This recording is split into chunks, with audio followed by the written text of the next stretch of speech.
ডিজিকে প্রথমেই গুলি করে। দুইটা গুলি বুকে লাগার সাথে সাথেই ডিজি কিন্তু ডান দিকে হেলে পড়ে যান। ওই গুলাগুলিতে সব মারা গেছে এবং তাদের মুখে চিল্লানি, কার চিল্লানি আমি ঠিক বুঝতে পারছিলাম। সবাই বললে মরে গেলাম গো, বাঁচাও গো। ও ঢুকেই বলে শালা তো মরে নাই বলে আমার বুকের মধ্যে ওর হাতে যে অস্ত্রটা ছিল সেই অস্ত্র ধরলো। কিন্তু কেন যে ট্রিগার টিপি নাই আমি কিন্তু এখন পর্যন্ত জানি না। আমাকে তো মেরেই ফেলবে, তো অন্তত একটাকে নিয়ে মরি। তো আমি আমার যতটুকু শক্তি আছে শরীরের ওকে চেপে ধরলাম যে ওকে চেপেই মেরে ফেলবো। একদম আমি যেখানে দাঁড়াইছি তার নিচেই পড়ে আছে। ওখানে এরশাদ স্যারের ডেড বডি ছিল, মুশিরের ডেড বডি ছিল, আরো আমি যাদের ছিলি সব ওখানে পড়ে রয়েছে। আমাকে দেখার পরে মনে হলো যে মৌমাছির মতো সব দৌড়া এসো যে এই শালা এখনো মরে নাই কেন। সবারই একই প্রশ্ন, এ এখনো মরে নাই কেন। শালা অনেক পাদেরও চড়ছে, শালাকে লাখটাই নিয়ে যা। আমি বেঁচে যাওয়ার মধ্যে অনেকে বেঁচে গেছেন, তার মধ্যে আমি একজন। কিন্তু আমার পরবর্তীতে আমার যে অবস্থা করা হয়েছে সরকার কর্তৃক, তাতে মনে হতো ওই সময় আমি যদি 58 জনের মধ্যে একজন হতাম ওটাই ভালো ছিল। কারণ যারা শহীদ হয়েছেন তারা তো শহীদ চলে গেছেন, কিন্তু আমরা যে বেঁচে ছিলাম। এবং 1 মার্চ সেনাকুঞ্জে আমি ওখানে দাঁড়িয়ে অনেক বক্তব্য দিয়েছিলাম, যেখানে আমাদের সাবেক প্রধানমন্ত্রী উপস্থিত ছিলেন। ওই সময় আপনারা হয়তো জানেন না, আমার বক্তব্যটি ওই সময় ভার্চুয়াল প্ল্যাটফর্মে একটা সারা পৃথিবীতেই প্রচার করা হয়েছিল। এবং সেই কারণে আমি একদিকে ওখানে বেঁচে যাওয়ার অপরাধী, আরেক দিক থেকে আমি ওই দিনকে কথা বলার জন্য আমাকে বিভিন্নভাবে আমাকে ক্ষতিগ্রস্ত করা হয়েছে। তখন আমার প্রায় মনে হতো আমার মরে যাওয়াই ভালো ছিল। যা হোক, ওই দিনের ঘটনা যদি আমি সংক্ষেপে বলি, অনেক বড় ঘটনা এটা। এরশাদ স্যারের কাছে বোধহয় 2টা মোবাইল ছিল। একটা মোবাইল বোধহয় স্যার জমা দিয়েছিলেন, আর একটা মোবাইল বোধহয় উনি জমা দেন নাই। ওইখানে ওই সময় এরশাদ স্যার কারোর সাথে বোধহয় ভাবির সাথেই কথা বলতেছিলেন ওই সময়। ওইটা কিন্তু আবার ওই বিডিআর দূর থেকে দেখে ফেলে, দিয়ে স্যারের সাথে অনেক খারাপ ব্যবহার করে ওই মোবাইলটা কেড়ে নেয়। নেওয়ার পরে আমরা সবাই ওই যাওয়া শুরু করলাম ওই ইয়ের দিকে, ওই দিক দিয়ে বের হয়ে যাওয়ার জন্য আমাদেরকে নিয়ে যাওয়া হচ্ছে। ওরা কিন্তু তখনও আমাদেরকে কেউ গুলি করে নাই, কিন্তু কেউ গুলি করে নাই। এখন আমরা যখন বাইরে বেরোলাম, বাইরেটা হচ্ছে এরকম একটা গ্লাস বের হওয়ার পর একটু বারান্দার পরে নিচে নামতে হয়। তো ডিজি জাস্ট ওই বারান্দা পার হয়ে নিচে যে স্টেপ দিয়েছেন, আমাদেরকে যারা নিয়ে যাচ্ছিল তারা কিন্তু পাশেই ছিল। ওই পাশে আর একটা ওই দেবদারু গাছ লাগানোর একটা গাছের একটা পোস্ট ছিল উঁচু করা, ওখান থেকে 4 জন সৈনিক, এরা কারা আমি এখন পর্যন্ত জানি না, বাট পরবর্তীতে আমাকে কয়েকজনের নাম দিয়ে বলেছিল যে আমি যেন ওই নামগুলো বলে সই করি। আমি কিন্তু নাম সই করিনি, কারণ ওই 4 জনই যে ওখানে ছিল আমি ঠিক জানি না, কারণ তাদের হেলমেট পরা পরা এসে ডিজিকে প্রথমেই গুলি করে। 2টা গুলি বুকে লাগার সাথে সাথেই ডিজি কিন্তু ডান দিকে হেলে পড়ে যান। পরে আরো 2টো গুলি ওনার গায়ে লাগে, উনি পড়ে গেলেন। এই সময় আমরা যারা লাইনে ছিলাম সবাই ওনার দিকে যাওয়ার চেষ্টা করলে একটা হুলস্থুল কারবার শুরু গেল, ওরা অটোমেটিক ব্রাশ ফায়ার শুরু করলো। এই সময় ওই অফিসার যেদিকে ছিল ওই আমরা যে 12-14 জন অফিসার ছিলাম সবাই যে এমনি পার্সে চলে গেছে। ওই সময় একটা বুলেট, এটা কি সরাসরি আমার গায়ে লেগেছে কিনা আমি বলতে পারবো না, বা রিকোশেট করে এসে লাগছে কিনা এটাও বলতে পারবো না। আমার এখানে প্রচন্ড জোরে লাগলো। লাগার পরে আমি হাত দিয়ে দেখলাম যে রক্ত বেরোচ্ছে।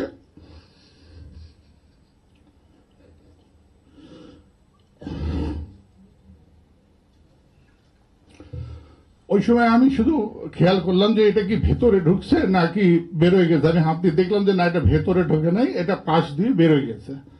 ওই সব চিন্তা বাদ দিয়ে আমিও ওই সব অফিসারই তখন শুয়ে পড়ছে, আমিও শুয়ে পড়ে যে সামনে তাকাইছি, সামনে তাকালে দেখলাম যে ওই টয়লেটের গেটটা সামান্য খোলা, মানে প্রথমে হাত ধোয়ার জায়গা, তারপরে ইউরিনাল, ইউরিনের পরে টয়লেট। তো আমি ওই ক্রলিং করে বেসিনটা পার হয়ে ওই পাশে যে ইউরিনাল আছে, ইউরিনালের পাশে যে ওই ইউরিনের পাশে এরকম লম্বা লম্বা ওয়াল ছিল, ওই বুক লেভেলের। আপনারা জানেন তো যে ইউরিনাল নর্মালের মধ্যে থাকে, ওইটার পাশে যে আমি শেল্টার নিলাম। বাট আমাকে ফলো করে আর কোনো অফিসার কিন্তু ঢোকে নাই, ওখানে তো আমরা অনেকে ছিলাম। ওখানে কিছুক্ষণ বসে থেকে আমি তখন দেখতেছি একটা মানে অসম্ভব চিল্লা চিল্লি, ফায়ারিং, মানে অসম্ভব শব্দ।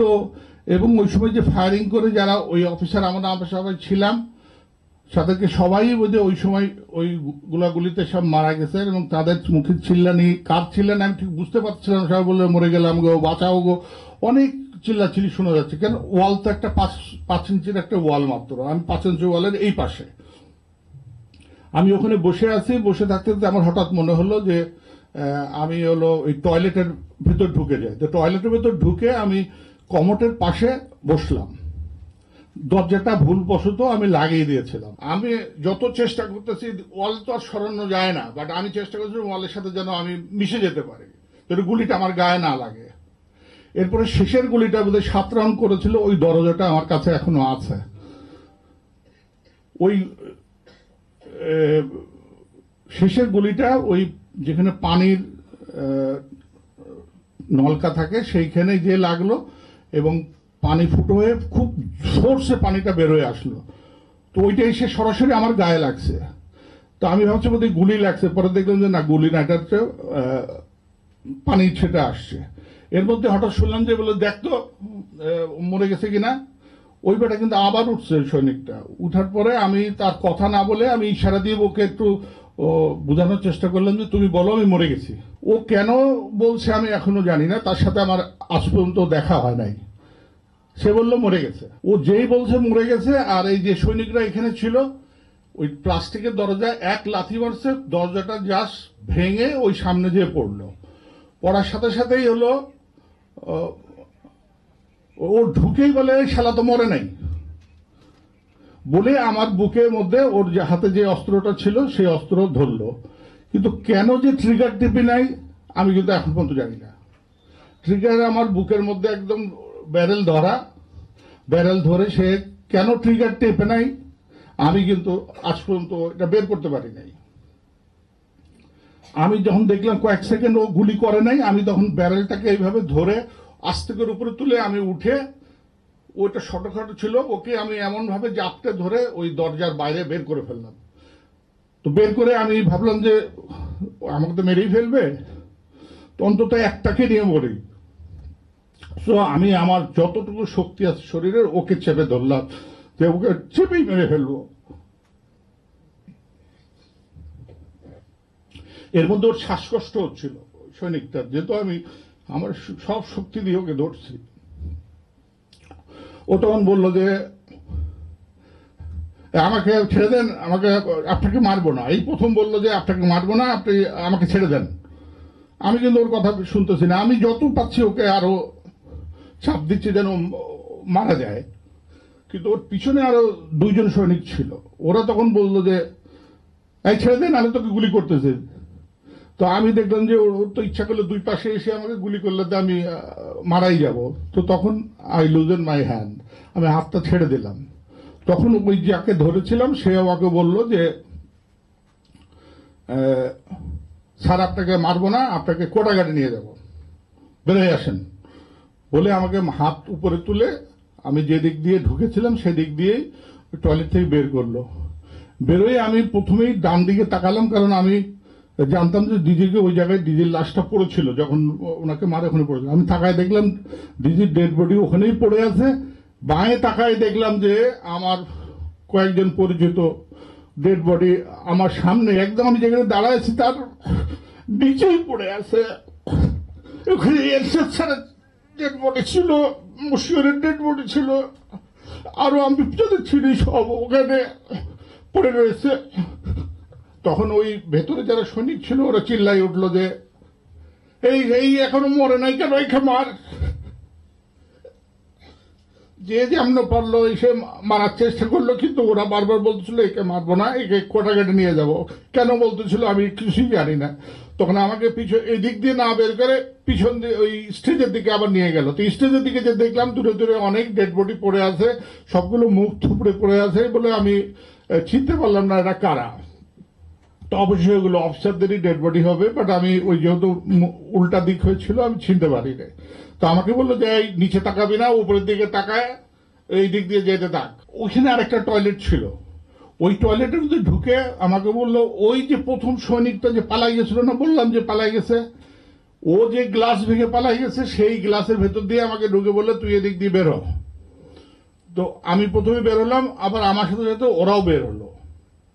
বেরোয় দেখলাম যে ওই মাঠটা, যে মাঠে ওরা গুলি করতেছিল ওই গুলির সাথেই মাঠটা একদম, ওই মাঠ দিয়ে আমাকে নিয়ে ওই কোটাঘাটে নিয়ে যাবে। তো ওই কোটাঘাটের রোড তো আমি তো চিনি, তো আমাকে ওইভাবে নিয়ে যাচ্ছিল। ওই কিছু দূর যাওয়ার পরে দেখি একটা গ্রুপ এসে ওদেরকে আটকালো, আটকায় বলল যে এই কে কোথায় নিয়ে যাচ্ছ, এটা কে, এখনো মরে নাই কেন, এই কেন বেঁচে আছে কে? বলে এটা অফিসার, এখনো মরে নাই, কেন মরে নাই জানি না, বাট একে নিয়ে যাচ্ছি হলো ইয়েতে নিয়ে যাচ্ছি, কোটাঘাটে নিয়ে যাচ্ছি। বলে না রাখ, একেই মারবো এখানে।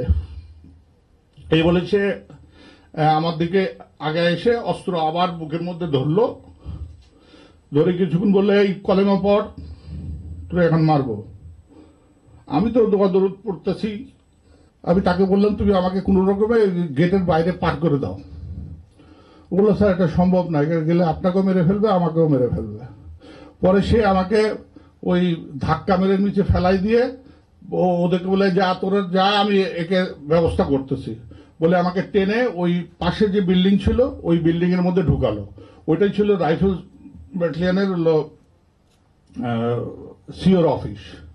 ওর ভিতরে ঢুকায় বললো চলেন না পরে স্যার উপরে নিয়ে যায়। তো উপরে যখন ওখানে কিন্তু ডিএডি তৈরিদের অফিস ছিল নিচতলায়, ডান দিকে যখন যাই তখন দেখতেছিলাম যে তার আগেই বোধহয় ডেড বডি সবখান থেকে নামিয়েছে, সব ব্লাড গুলো তখনও শুকায় নাই, কাঁচা ব্লাড। ওই যে লাশ টানলে আপনার ব্লাড গুলো সিঁড়িতে দাগ থাকে না, ওই ব্লাড গুলো তখনও কাঁচা আছে। তো আমি আর উপরে ওঠার সাহস করতেছি না, কারণ আমার কাছে তখন মনে হলো বোধহয় উপরে নিয়ে যেয়ে মারবে মনে হয়। এর আগের ডেড বডি গুলো বের করে ফেলছে, এখন বোধহয় আমাকে মারবে। তো আমি আর সিঁড়িতে পা দিচ্ছি না।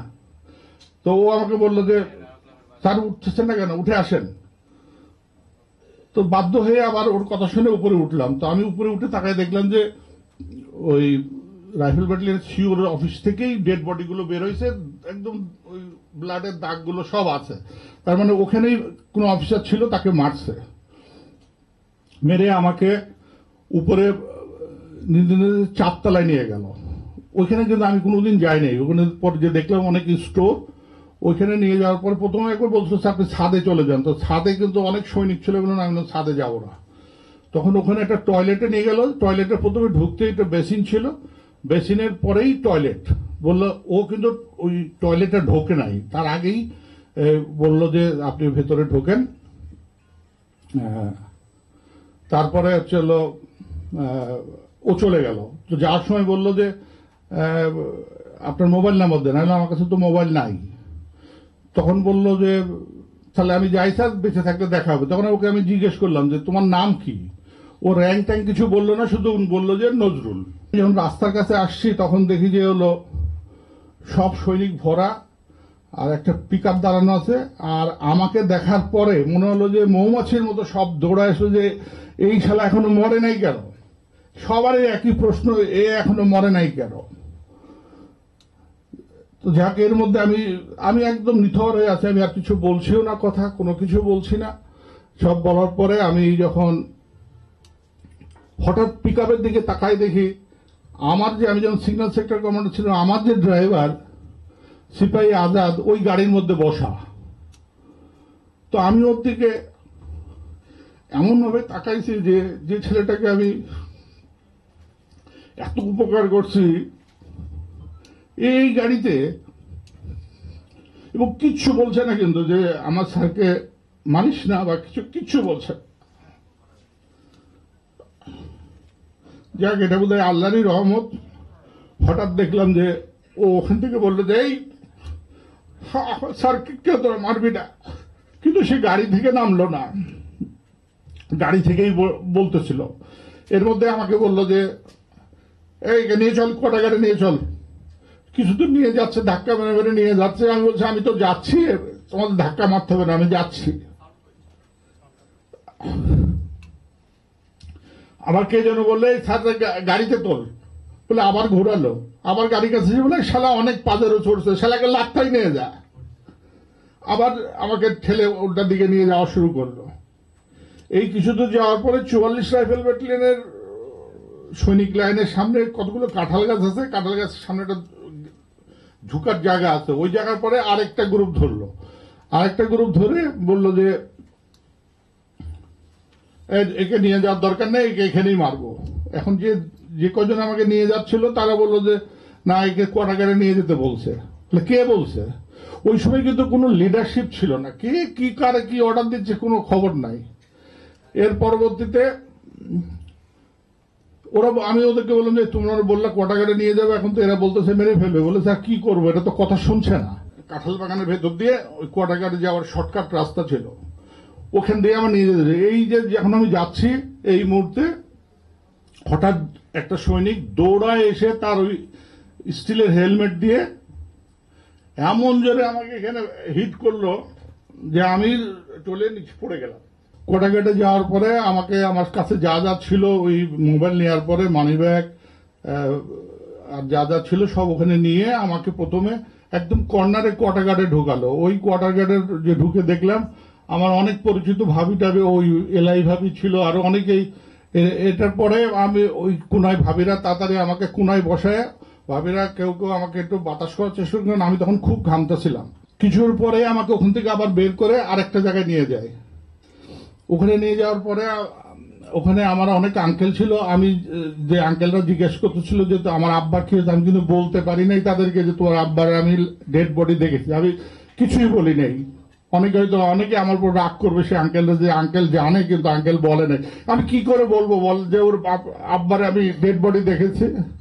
আমি বলি নাই ওই সময় কোটাগারের মধ্যে। যাই হোক, এইভাবে করে শেষের মধ্যে আরো অনেক ঘটনা আছে।